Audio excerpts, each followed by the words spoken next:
Fashion College, the same school that produced legends like Yohji Yamamoto and Junya Tanabe. After school, he worked as an editor and stylist for Bape magazine, Japan's lifestyle guide for young men. There, Nigo learned how to curate taste, how to see not just fashion, but culture itself as design. He became friends with another creative mind, Jun Takahashi, who would go on to found Undercover. Together, in 1993, they opened a tiny store in Harajuku called Nowhere. Half of the space was Jun's, but other half was Nico's. And that's where a bathing ape was born. But why a bathing ape?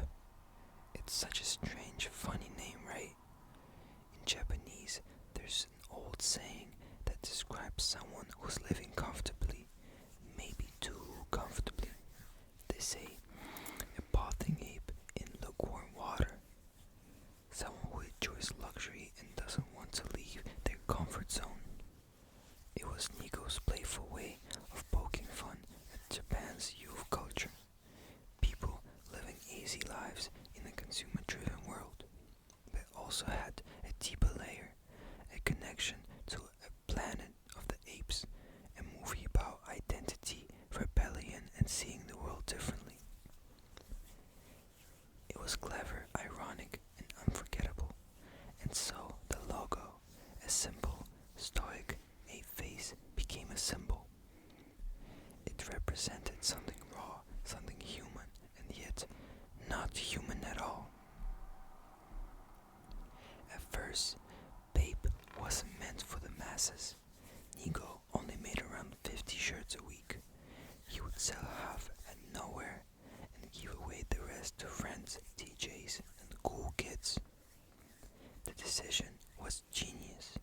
People started whispering about Bape. It became a secret, a treasure. When someone wore a Bape shirt, it wasn't just clothing. It was a statement that said, I'm part of something special.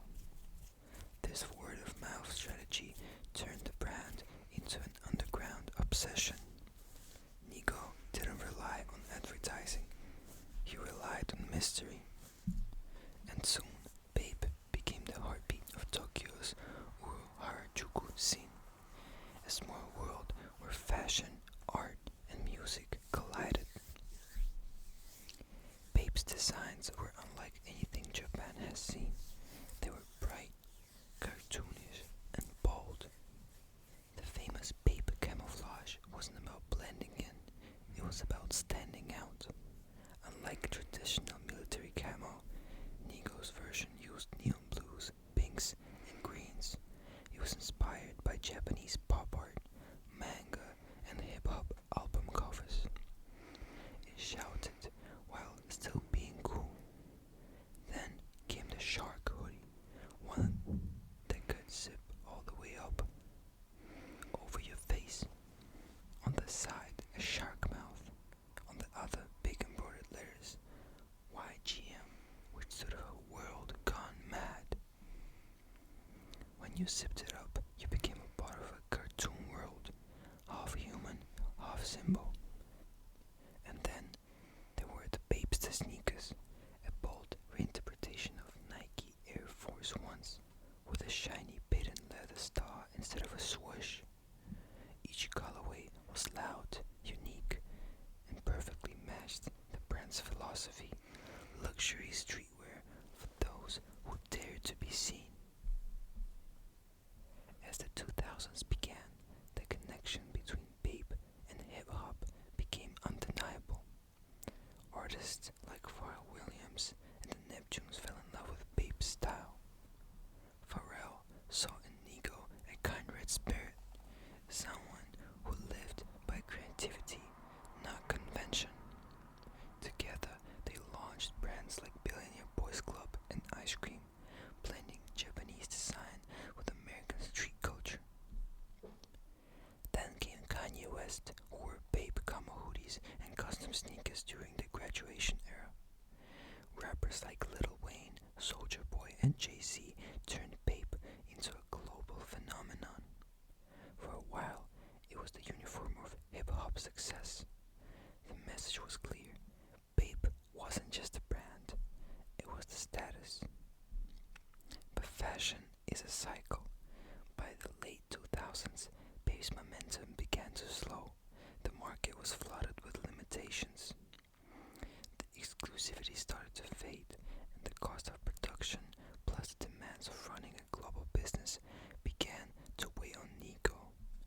In 2011, he sold a majority of Bape to IT Group, a Hong Kong fashion conglomerate.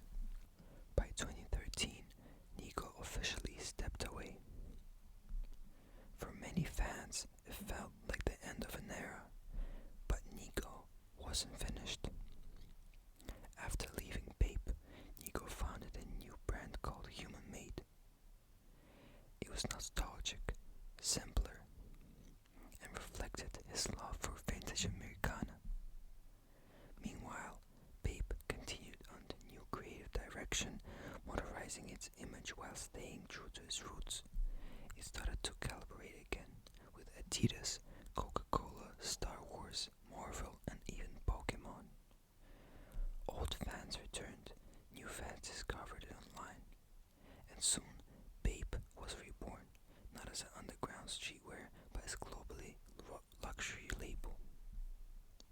Today, Bape stands a bridge between fashion, music, and art. Its influence runs deep. You can see it in brands like Off-White, Supreme, and Palace. It showed the world that streetwear could be luxury. The youth culture could be art, and the creativity could start anywhere, even in tiny Harajuku's backstreet. Nico himself became a legend, collaborating with Louis Vuitton, Adidas, and even becoming creative director of Kenzo. His philosophy remains the same. Make what you love, make it your way, and never be afraid to stand out. So now you know the story of Bape, from a small room in Tokyo to the closets of the world's biggest stars. From a nape in lukewarm water to a symbol of rebellion and self-expression. All because one man believed that fashion should be fun. So thank you for listening, for being here, and for sharing this quiet moment with me. So sweet dreams and stay original. Bye bye.